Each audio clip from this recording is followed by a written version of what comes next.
Ebyari biteganisibwe munonga harimu Mukibingo, Kikongoro, Nyakashambya, Mushanga, Mishenyi, Nyamitoma na Nyanga Umurukabwe division. Urutoke rw'itu rwagwa tuyina abana benda kurya bari yo mwishomero ntwenda fizi tukaguze sente za modo nezo kutukoma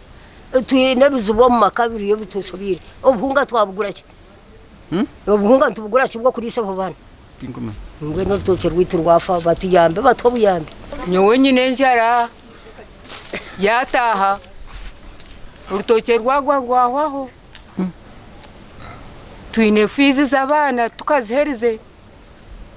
tuyine za loni mu mabanka twenda kushashura tubire ntwiho mu ntoke mwe ntatu tukoreke mwe mutugirire mbabazi mwe aba government bantu nechuze bunyomwe nagwe sortoke tuyine necho kurya nyina abana nyina bishukuru ndyanshobirwe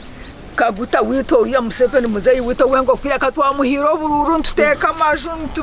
nutushabara hanga ngo akarabaho tatushasire sete za PDM sandi piye must PDM nyoni ndima kugigamba akate sete tuwanaka twaronda amashatwa atomurtoke mbone rutoke rwabo must tukoreke emiseri n'amaju ebyabatura bicwekerire nho tubentu haka sente ntumbe nisomesa abana banje mwe ntati abana bari mu isomero mwe ntati byanje byona byababi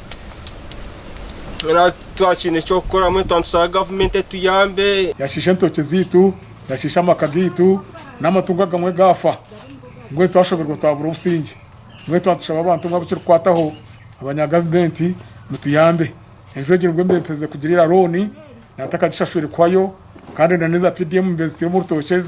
government ya pire mbezitiye mu rutoke dutekateka ngo njakutemwa mu rutoke kushashura sente za PDM. Mukuru w'entebe ya katano wa district ya Shema Jemmy Matumwizi cyo Buhanda yatugira ngo nibija kora report abagitwara mu office ya Prime Minister okugira ngo bakatunga byo kwera abantu aba abanyashema mwena himwakuba muri mureto buyambi government etakizire itwe nk'abanyashema tube twayokozire mu murumo turebe ngo aba bantu batunga ebizibu twabahigira ki twabahikirije gasha kwa mayiko atwakire